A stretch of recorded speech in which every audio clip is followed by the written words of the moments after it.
Il y a longtemps, très longtemps, dans un pays lointain, vivait un roi qui avait un fils qu'il aimait beaucoup et qui lui ressemblait fort dans sa jeunesse. Un jour, le roi dit au grand vizir: « Conduisons mon fils dans l'antre du lion et disons-lui ce que nous attendons de lui maintenant qu'il vient d'avoir 18 ans. » Le prince Adil fut amené en présence du roi et le grand vizir lui dit: « Altesse, dans cette noble famille, il est de coutume que l'héritier du trône, à l'âge que tu as maintenant, passe une certaine épreuve. Cette épreuve permet de montrer de manière irréfutable si le prince est prêt ou non à être le futur gouvernant de notre peuple. Suis-nous, et nous te montrerons de quelle épreuve il s'agit. » Le prince accompagna son père et le grand vizir jusqu'à une porte immense qui fermait l'entrée d'une caverne. À travers une ouverture grillagée de la porte, on pouvait entendre les rugissements d'un lion. « Écoute, mon fils, » dit le roi en lissant sa barbe. « À l'intérieur de cette caverne se trouve un énorme lion. Tu dois te battre contre lui et le dominer, avec pour arme une dague et une épée. Tu le feras quand tu voudras. Tous les hommes de notre famille ont passé cette épreuve avant d'accéder au trône. » Le prince regarda par la grille et pâlit, car ce qu'il voyait était un lion effectivement très grand, marchant d'un côté à l'autre d'une caverne dont le sol était jonché d'os. Le fauve avait une crinière épaisse et des crocs blancs et puissants. De temps à autre, il fronçait le museau, exhibait ses crocs en poussant un rugissement. Lutter contre qui? Soumettre qui? Tuer ce monstre? Mais comment pourrais-je faire une chose pareille? Le maximum que j'ai fait jusqu'à présent a été de tuer un cerf ou de faire tuer un faucon ou de chasser un oiseau. Je suis sûr qu'un lion de cette taille aussi fort est au-delà de mes possibilités, dit le prince d'une voix presque inaudible. N'aie pas peur, dit le grand vizir. Il ne faut pas le faire maintenant. Un jour, tu pourras lui faire face, lorsque tu te seras habitué à l'idée. Par Allah, tu trouveras la confiance nécessaire quand tu auras suffisamment réfléchi à la question. Tous ceux qui sont venus avant toi l'ont fait. Le roi sourit et fit un signe pour qu'un esclave jette un peu de viande au lion, qui la dévora avec satisfaction. Les jours passèrent, et bien que le roi continua à se conduire avec son fils aussi gentiment qu'auparavant, Adil sentait que cette tâche lui pesait et que son père était pressé qu'il tue le lion au plus vite. Il ne trouvait plus de plaisir à quoi que ce soit en songeant à ce qui l'attendait. Une nuit, après s'être retourné dans son lit sans arriver à trouver le sommeil, il se leva, il s'habilla, remplit un sac avec des pièces en or et alla dans les écuries royales. Il réveilla son écuyer, lui demanda de seller son cheval favori et d'aller dire au roi qu'il partait en voyage. La lune brillait dans le ciel et le prince partit sans se retourner, cherchant une réponse au problème qui l'accablait. Le lendemain, il arriva au bord d'un fleuve aux berges verdoyantes. Pendant que son cheval buvait, il entendait le son d'une flûte et aperçut un jeune berger conduisant des brebis au champ. Adil demanda s'il connaissait un endroit où il puisse rester quelques jours. Le berger le conduisit auprès de son maître, un homme riche. habitant une très grande maison dans le voisinage. En arrivant, l'homme, qui s'appelait Haroun, invita Adil à dîner et lui demanda « D'où viens-tu ? Et comment se portent tes troupeaux ?» Le prince répondit évasivement, disant qu'il avait eu quelques problèmes chez lui, qu'il l'avait obligé à voyager. Il lui dit aussi qu'il cherchait une réponse à une question personnelle, en priant le vieillard de ne plus rien lui demander. Haroun dit immédiatement à Adil qu'il pouvait rester chez lui aussi longtemps qu'il le voudrait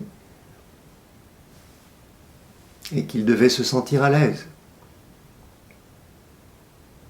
Son cheval fut conduit à l'écurie et le prince se dit qu'il aimerait rester aussi longtemps dans un endroit aussi tranquille. Chaque jour, il découvrait un coin charmant où il pouvait écouter le son des flûtes des bergers. Dans ce pays, ils étaient nombreux, car il se trouvait au pays des joueurs de flûtes célestes.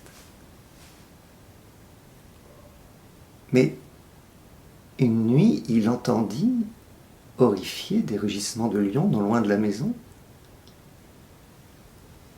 Il le raconta à Haroun dès le lendemain. « Oui, il y a des lions, répondit-il calmement. Cet endroit est infesté de lions, ils chassent la nuit.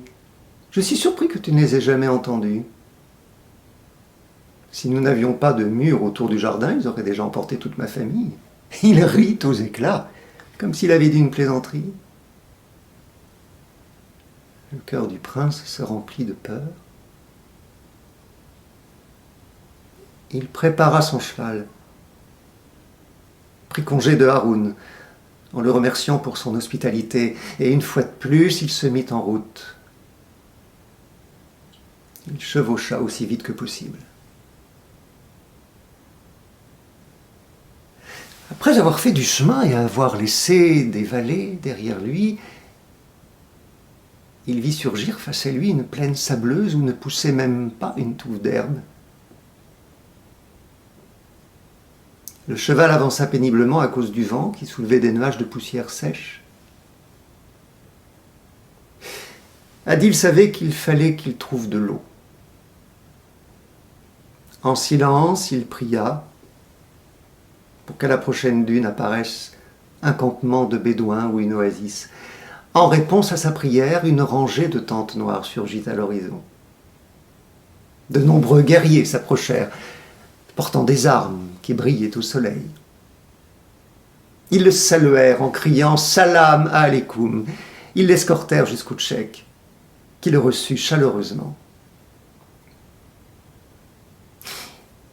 Il lui dit qu'il était heureux de l'avoir comme hôte et qu'il pouvait rester aussi longtemps qu'il le voudrait.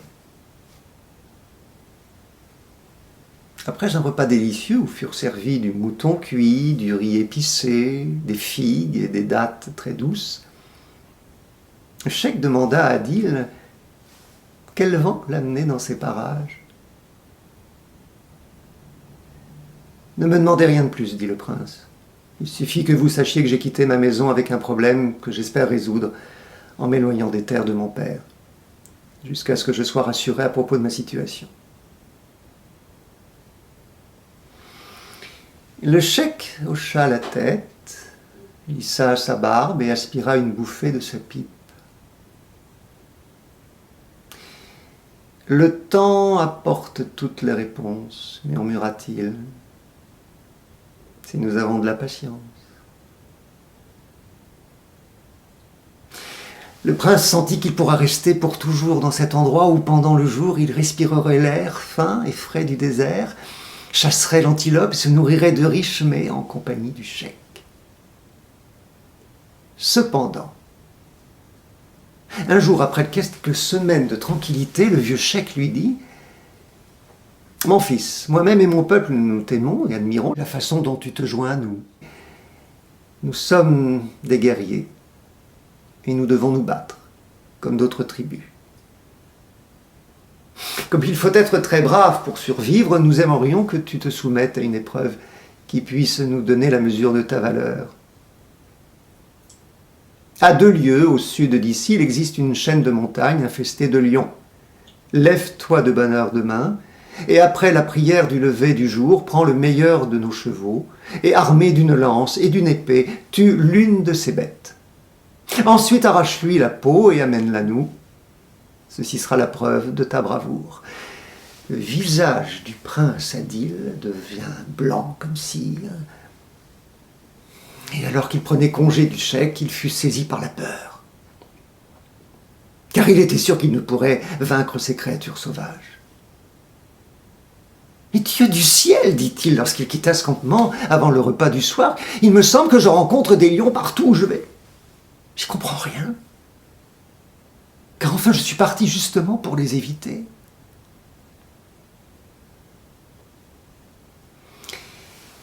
Il voyagea longtemps sous le ciel étoilé. Le matin, il atteignit une très belle région où les fleurs sauvages poussaient dans les montagnes.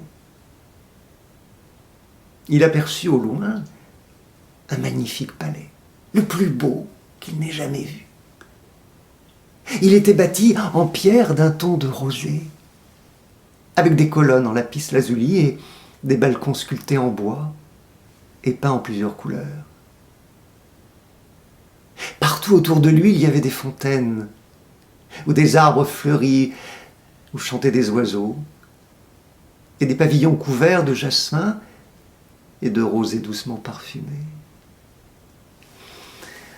On croirait le paradis sur terre, se dit-il en s'approchant du palais. Arrivé à l'entrée,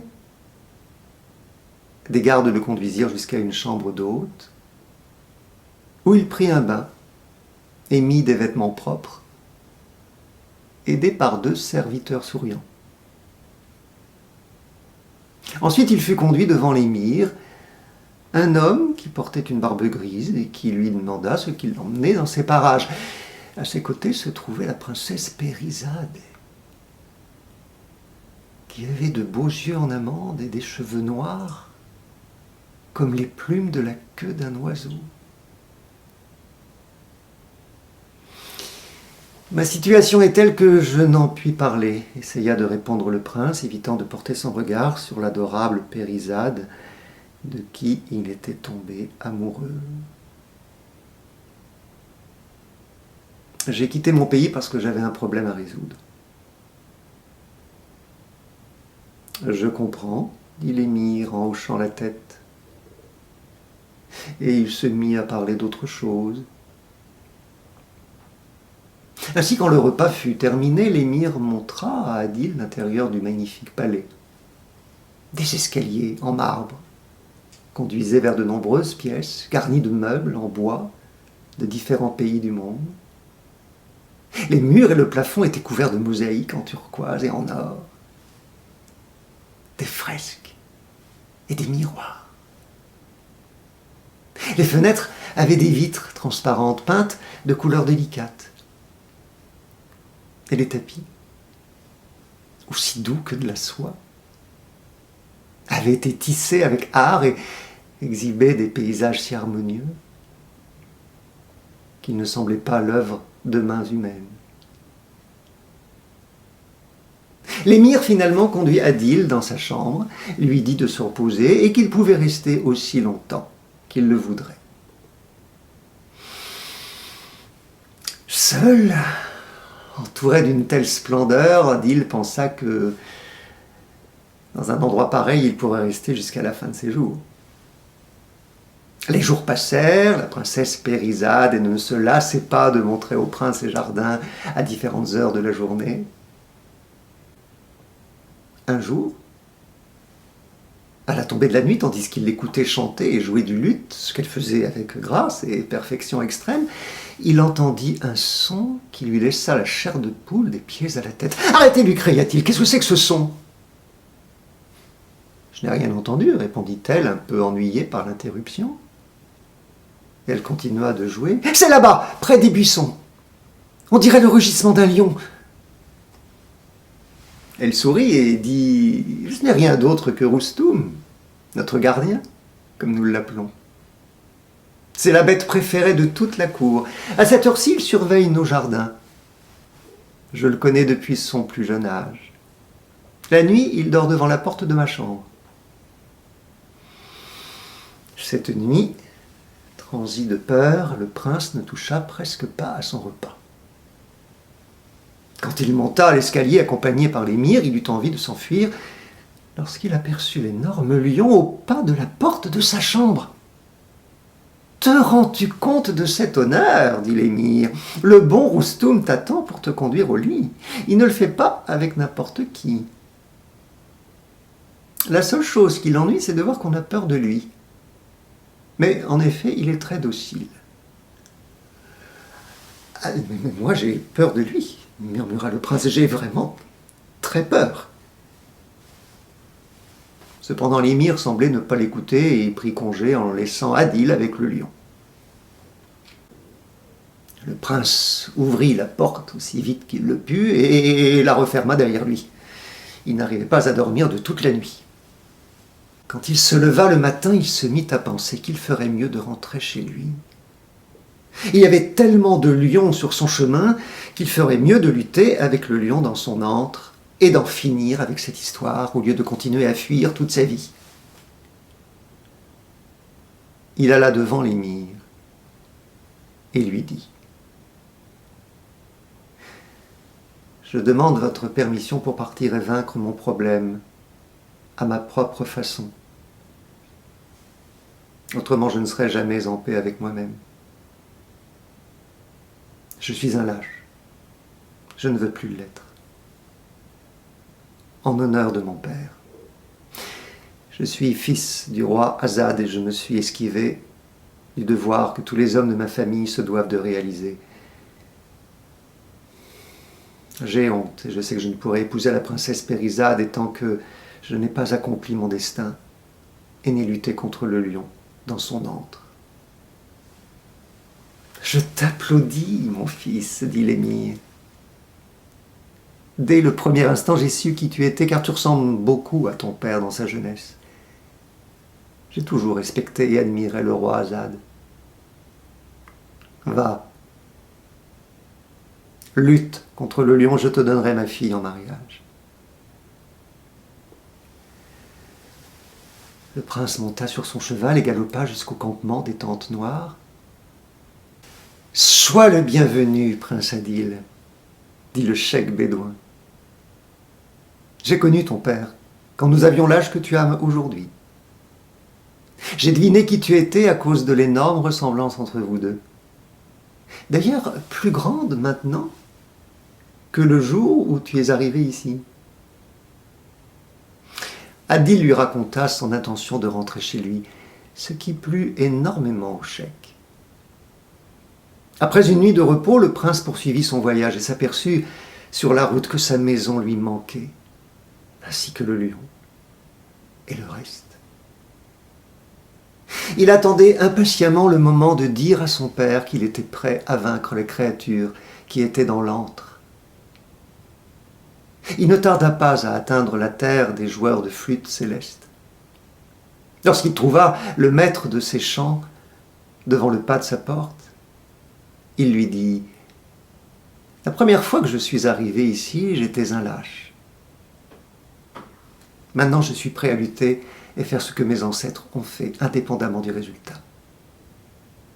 J'ai confiance en Allah, le compatissant. » « Ainsi soit-il, dit le vieil homme. Je savais que toi, étant le vrai fils de ton père, qui fut mon compagnon quand nous étudions ensemble, le moment venu, tu saurais vaincre tes difficultés. Va, et qu'Allah soit avec toi. » Quelque temps après, Adil arriva dans son royaume et demanda immédiatement au grand vizir de le conduire à l'antre du lion. Le vieux roi l'embrassa, très heureux. Et à trois, ils se dirigèrent vers la caverne. L'épée et la dague que le prince tenait brillaient au soleil. Un esclave ouvrit alors l'immense porte et Adil entra courageusement. Le lion se mit à rugir, se leva et se dirigea vers Adil, sa gueule grande ouverte. Le prince fixa l'immense bête sans peur les armes aux mains, pendant que le roi, le vizir et l'esclave gardaient le silence et observaient. Le lion poussa encore un rugissement plus fort que le premier et s'approcha de lui. Alors, à la surprise du prince, le monstre se mit à frotter la tête contre ses genoux et lui lécha les bottes comme un chien apprivoisé. « Maintenant tu peux voir, dit le grand vizir, que ce lion est docile comme un esclave dévoué et ne fait de mal à personne. Tu as passé l'épreuve d'entrer dans son antre. La preuve de ta valeur a été fournie. Maintenant tu es digne d'être notre futur roi. Allah soit loué. » Le jeune eut du mal à croire à ce qui s'était passé. Et quand il sortit, le lion le suivit, marchant à ses côtés jusqu'à ce que l'esclave le conduise de nouveau dans son antre. Le palais était en fête. Et le lendemain, les festivités s'entendirent à chacune des maisons de la ville. Selon la tradition, le roi distribua des pièces en or et en argent au peuple réuni dans la grande cour centrale. Adil raconta à son père qu'il voulait épouser la princesse Périzade, et le roi envoya un émissaire la chercher. Le temps que l'escorte mit pour arriver avec son aimé sembla à Adil une éternité. Elle arriva accompagnée de sa famille et de ses amis, parée de leurs plus beaux habits pour la noce. Jusqu'à la fin de ses jours, le prince garda dans sa mémoire l'image de la princesse qui arrivait en chevauchant un cheval arabe blanc, vêtu de la soie la plus pure, et paré de bijoux d'incomparable beauté. Les fêtes du mariage durèrent 7 jours et 7 nuits. Ils furent très heureux. Et lorsqu'Adil devint roi, il fit inscrire en lettres d'or sur le parvis à l'entrée de sa chambre d'études: « Ne fuyez jamais un lion